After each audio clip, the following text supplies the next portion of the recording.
Bab 19. Aturan Goldilocks. Bagaimana tetap termotivasi dalam hidup dan pekerjaan?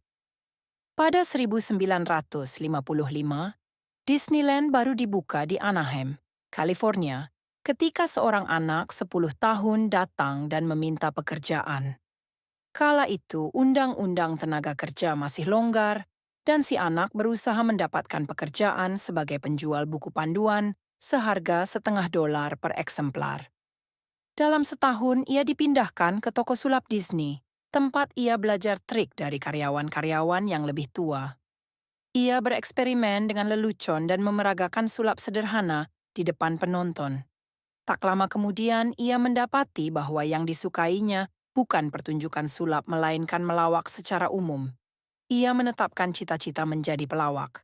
Ia, yang masih berusia belasan tahun, mulai tampil di klub-klub kecil di sekitar Los Angeles. Pengunjungnya sedikit dan waktu tampilnya singkat. Ia jarang naik panggung lebih dari 5 menit. Kebanyakan pengunjung terlalu sibuk dengan minuman mereka atau mengobrol ketimbang menyimak pertunjukannya. Pada suatu malam, ia tampil dengan aksi stand-up di sebuah klub yang tanpa pengunjung. Bukan pekerjaan yang gemerlapan, tapi tak diragukan lagi penampilannya bertambah baik. Aksi-aksinya pertamanya hanya 1 atau 2 menit. Sekitar usia SMA, materi lawakannya berkembang, dan ia bisa tampil selama 5 menit. Beberapa tahun kemudian, ia mampu tampil 10 menit. Ketika berusia 19 tahun, ia tampil seminggu sekali dengan jatah 20 menit sekali tampil. Ia sampai harus membaca 3 puisi selama pertunjukan, supaya bisa genap 20 menit. Tapi keterampilannya terus meningkat. Ia menghabiskan 10 tahun lagi untuk bereksperimen, melakukan penyesuaian, dan berlatih. Ia mengambil pekerjaan sebagai penulis naskah televisi dan, secara bertahap, berhasil tampil sendiri dalam talk show. Pada pertengahan 1970-an, ia berhasil tampil sebagai bintang tamu reguler di The Tonight Show dan Saturday Night Live. Akhirnya, setelah hampir 15 tahun bekerja keras, orang muda ini menjadi terkenal. Ia melawat ke 60 kota besar dalam 63 hari. Lalu, 72 kota besar dalam 80 hari. Selanjutnya, 85 kota besar dalam 90 hari. Ia mendapat 18.695 penonton dalam suatu pertunjukan di Ohio. Sejumlah 45.000 tiket pernah terjual untuk pertunjukan 3 harinya di New York. Ia berhasil meraih puncak dalam genrenya dan menjadi salah seorang pelawak paling sukses di eranya. Ia bernama Steve Martin. Kisah Martin menawarkan perspektif yang memesona tentang apa yang dipilihnya untuk mempertahankan kebiasaan dalam jangka panjang. Komedi bukan untuk orang penakut atau pemalu. Sulit membayangkan situasi yang menghunjam jantung, kebanyakan orang ketika tampil sendirian di panggung dan gagal membuat seorang pun tertawa. Namun, Steve Martin berhadapan dengan ketakutan seperti itu setiap minggu selama 18 tahun. Ia berkata, 10 tahun untuk belajar, 4 tahun untuk menyempurnakan, dan 4 tahun untuk sukses besar. Mengapa sebagian orang, seperti Martin, bertahan dengan kebiasaan-kebiasaan mereka, entah berlatih melawak atau menggambar kartun atau bermain gitar, padahal kebanyakan kita sulit untuk tetap termotivasi. Bagaimana kita merancang kebiasaan-kebiasaan yang membuat kita tertarik mendekat, bukan malahan menjauh? Ilmuwan mempelajari pertanyaan ini selama bertahun-tahun. Meski masih banyak yang harus dipelajari, satu temuan yang paling konsisten adalah bahwa mempertahankan motivasi dan meraih hasrat memuncak adalah mengerjakan tugas dengan tingkat kesulitan yang masih terkendali. Otak manusia menyukai tantangan, tapi hanya jika berada dalam zona kesulitan yang optimal. Bila senang bermain tenis dan berusaha bermain serius melawan anak berusia 4 tahun, Anda akan segera menjadi bosan. Itu terlalu mudah. Anda akan memenangkan semua angka.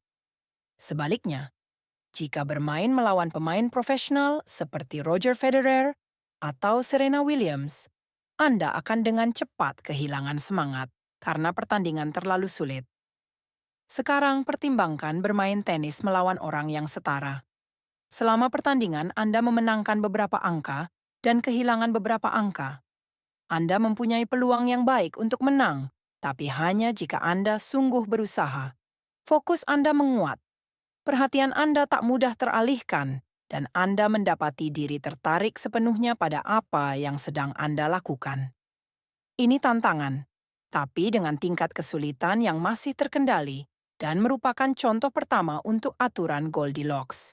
Aturan Goldilocks menyatakan bahwa manusia mengalami motivasi puncak ketika sedang mengerjakan tugas-tugas yang tepat, berada di tepi terluar kemampuannya saat ini. Tidak terlalu sulit, tidak terlalu mudah, tapi pas. Karier komedi Martin adalah contoh yang sangat bagus tentang penerapan aturan Goldilocks. Tiap tahun, ia memperpanjang penampilan komedi, tapi hanya 1 atau 2 menit. Ia selalu menambahkan bahan baru, tapi juga mempertahankan beberapa lelucon yang dijamin membuat orang tertawa. Cukup banyak kemenangan membuatnya tetap termotivasi, tapi kesalahan yang timbul juga cukup untuk membuatnya tetap bekerja keras. Ketika Anda memulai kebiasaan baru, penting untuk mempertahankan perilaku itu semudah mungkin, sehingga Anda dapat bertahan meski keadaan sedang tidak ideal. Ini gagasan yang kita bicarakan secara terperinci sewaktu membahas hukum ketiga perubahan perilaku. Namun begitu kebiasaan menjadi mapan, penting untuk terus maju meski hanya sedikit. Perbaikan dan tantangan kecil ini membuat Anda tetap sibuk. Dan bila Anda sampai tepat ke zona Goldilocks, Anda dapat meraih kondisi flow. Saya mempunyai teori favorit tentang apa yang terjadi ketika kita mendapat kondisi flow. Belum ada penegasan tentang hal ini. Hanya tebakan saya. Psikolog umumnya mengatakan otak bekerja dalam 2 modus, sistem 1 dan sistem 2. Sistem 1 cepat dan naluriah. Secara umum, proses-proses yang dapat Anda lakukan dengan sangat cepat, seperti kebiasaan, diatur oleh sistem 1. Sementara sistem 2 mengendalikan proses-proses berpikir yang lebih sulit dan lambat, misalnya menghitung jawaban soal matematika. Dalam kaitan dengan flow, saya senang membayangkan sistem 1 dan sistem 2 berada di ujung-ujung yang berlawanan dalam spektrum berpikir. Makin sulit suatu tugas, makin jauh pergeseran menuju sistem 2. Saya yakin flow berada tepat di tengah antara sistem 1 dan sistem 2. Anda secara penuh menggunakan pengetahuan otomatis dan implisit yang terkait dengan tugas sambil bekerja keras memperbesar tantangan di atas kemampuan Anda. Kedua modus otak ini terpakai sepenuhnya. Pikiran sadar dan pikiran bawah sadar bekerja sama secara sempurna. Aturan Goldilocks zona. Goldilocks motivasi kebosanan kegagalan. Kesulitan gambar 15. Motivasi maksimum terjadi ketika Anda menghadapi tantangan dengan kesulitan yang masih terkendali. Dalam penelitian psikologi, ini dikenal sebagai aturan Yerkes-Dodson, yang mengatakan tingkat kegairahan optimal sebagai titik tengah antara kebosanan dan kekhawatiran. Kondisi flow adalah pengalaman berada dalam zona itu dan terhanyut sepenuhnya dalam suatu aktivitas. Ilmuwan mencoba membuat kuantifikasi untuk perasaan ini. Mereka menemukan bahwa untuk mencapai kondisi flow, suatu tugas harus kira-kira 49% di atas kemampuan Anda saat ini.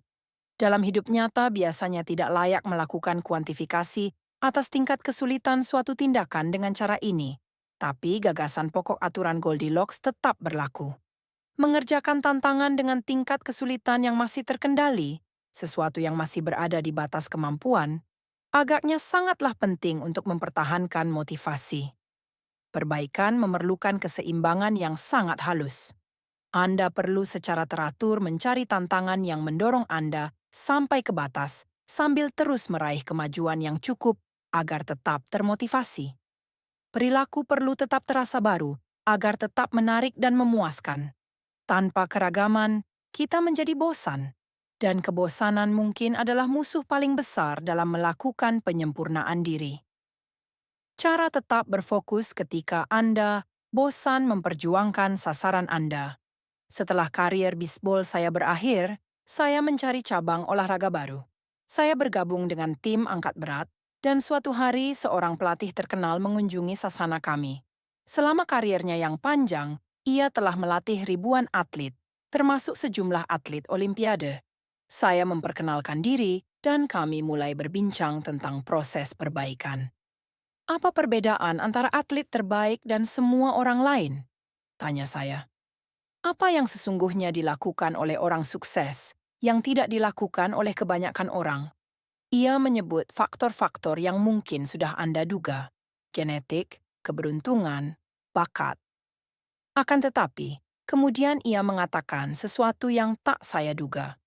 Pada suatu ketika, itu terkait dengan siapa yang mampu mengatasi kebosanan berlatih setiap hari, melakukan hal yang sama berulang-ulang. Jawabannya mengejutkan saya karena itu cara pikir yang berbeda tentang etos kerja. Orang bicara tentang memompa semangat dalam memperjuangkan sasaran. Entah dalam bisnis atau olahraga atau seni, Anda mendengar orang berkata seperti, semuanya bergantung pada semangat. Atau, Anda harus sungguh menginginkannya. Akibatnya, banyak di antara kita menjadi tertekan ketika kehilangan fokus atau motivasi karena menurut kita, orang sukses memiliki cadangan semangat yang berlimpah. Namun, pelatih yang satu ini mengatakan bahwa orang yang sungguh sukses merasakan kurangnya motivasi seperti semua orang lain. Bedanya adalah mereka masih mencari cara untuk tetap datang berlatih, meskipun sebetulnya merasa bosan. Menguasai sesuatu mengharuskan orang berlatih. Namun, makin sering orang berlatih, makin membosankan rutinitas yang dijalani. Begitu seorang pemula mulai merasakan hasil dan belajar menaruh harapan, minat mulai pudar. Terkadang kejadiannya lebih cepat lagi. Yang harus dilakukan adalah datang ke sasana beberapa hari berturut-turut atau mengunggah pesan melalui blog tepat waktu dan membiarkan satu hari berlalu tanpa terlalu terasa. Segalanya berjalan dengan baik. Mudah merasionalkan libur sehari karena Anda berada di tempat yang baik. Ancaman terbesar atas kesuksesan bukanlah kegagalan, melainkan rasa bosan. Kita menjadi bosan dengan kebiasaan ketika kebiasaan itu tak lagi membuat kita bersemangat. Hasilnya dapat diduga. Dan ketika kebiasaan kita menjadi biasa, kita mulai merusak kemajuan dalam mencari hal-hal baru. Barangkali ini sebabnya kita terperangkap dalam lingkaran, pindah dari satu latihan ke latihan berikutnya, dari satu diet ke yang lain, dari satu gagasan bisnis ke gagasan lain. Begitu mengalami sedikit penurunan motivasi, kita mulai mencari strategi baru. Bahkan seandainya yang lama masih berhasil. Seperti kata Machiavelli, orang mendambakan hal-hal baru sedemikian, sehingga mereka yang sudah berhasil pun menginginkan perubahan, sama seperti mereka yang belum berhasil. Barangkali ini sebabnya banyak produk yang paling membentuk kebiasaan adalah produk yang menyediakan bentuk-bentuk baru secara sinambung. Video game menyediakan hal-hal baru secara visual.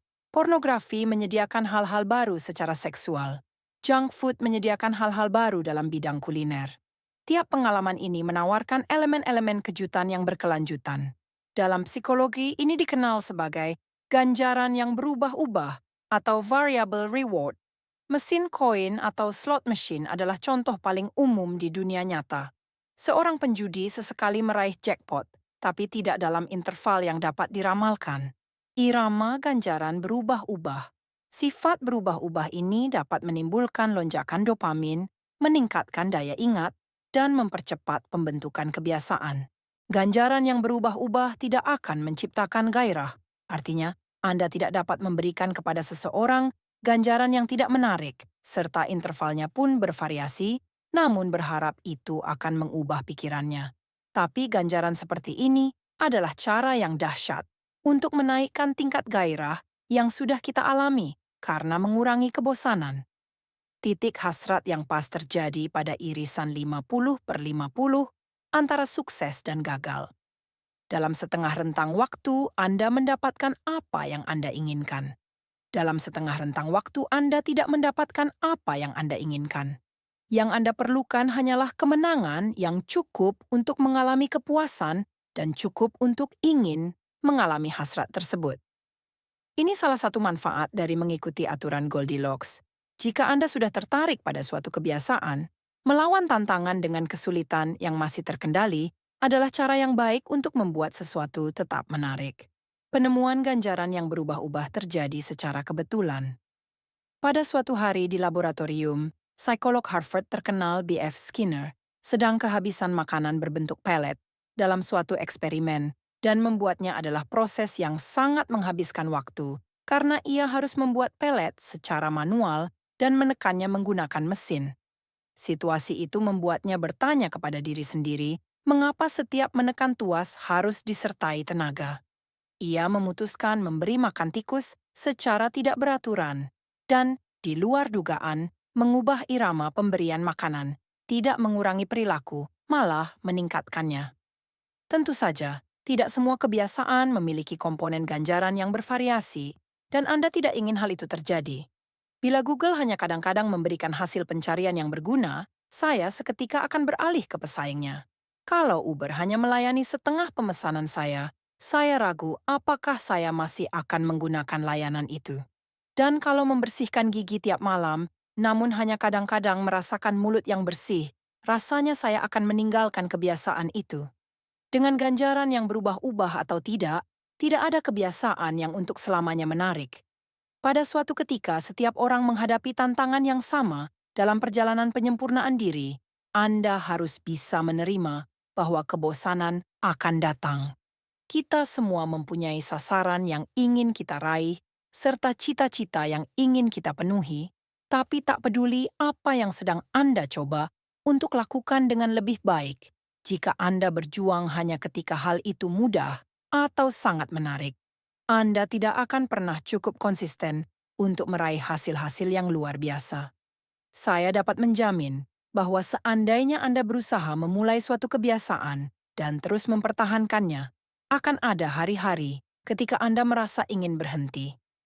Ketika memulai suatu bisnis, akan ada hari-hari ketika Anda merasa tidak bersemangat. Ketika Anda sedang di sasana kebugaran, ada latihan-latihan yang ingin Anda lewatkan saja. Ketika tiba waktu untuk menulis, akan ada hari-hari ketika Anda merasa tidak ingin mengetik. Namun, Anda terus melakukannya meskipun sedang kesal, tidak nyaman, atau malas melakukannya. Itulah yang memunculkan perbedaan antara profesional dan amatir. Profesional memilih taat pada jadwal, amatir memilih melewatkan kewajiban. Profesional tahu mana yang penting bagi mereka lalu melakukan kewajibannya dengan sadar. Amatir mundur dari kewajiban dengan alasan ada yang lebih mendesak dalam hidup mereka. David Kane, penulis dan instruktur meditasi, mendorong murid-muridnya menghindari menjadi meditator cuaca yang baik. Sama halnya, Anda tidak ingin menjadi atlet, penulis, atau apapun lainnya yang beraksi hanya ketika situasi sedang ramah. Ketika suatu kebiasaan sungguh penting bagi Anda harus bersedia mempertahankannya dalam suasana hati apapun.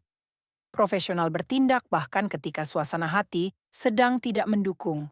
Mereka mungkin tidak menikmatinya, tapi mereka punya cara agar kewajiban tetap dijalankan. Ada banyak situasi yang membuat saya merasa tidak berselera menyelesaikan tugas, tapi saya tidak pernah menyesal karena lanjut berolahraga. Banyak artikel yang rasanya tidak ingin saya selesaikan, tapi saya tidak pernah menyesal ketika artikel itu terbit sesuai jadwal. Ada banyak kesempatan ketika saya ingin sekali bermalas-malasan, tapi saya tidak pernah menyesal karena memaksakan diri datang atau bekerja atau melakukan sesuatu yang penting bagi saya. Satu-satunya cara untuk menjadi hebat adalah terus bersemangat ketika mengerjakan hal yang sama berulang-ulang. Anda harus jatuh cinta pada kebosanan. Ringkasan bab, aturan Goldilocks mengatakan bahwa manusia mengalami motivasi puncak ketika mengerjakan tugas yang tepat berada di batas kemampuan mereka saat itu. Ancaman terbesar dari kesuksesan bukanlah kegagalan, melainkan kebosanan. Ketika kebiasaan menjadi rutin, yang dikerjakan menjadi kurang menarik dan kurang mendatangkan kepuasan. Artinya, kita merasa bosan. Siapapun dapat bekerja keras ketika merasa termotivasi. Kemampuan untuk terus berusaha, meskipun hal itu tidak menggairahkan, adalah hal yang menjadikan orang berbeda. Profesional bertahan pada jadwal yang sudah dibuat.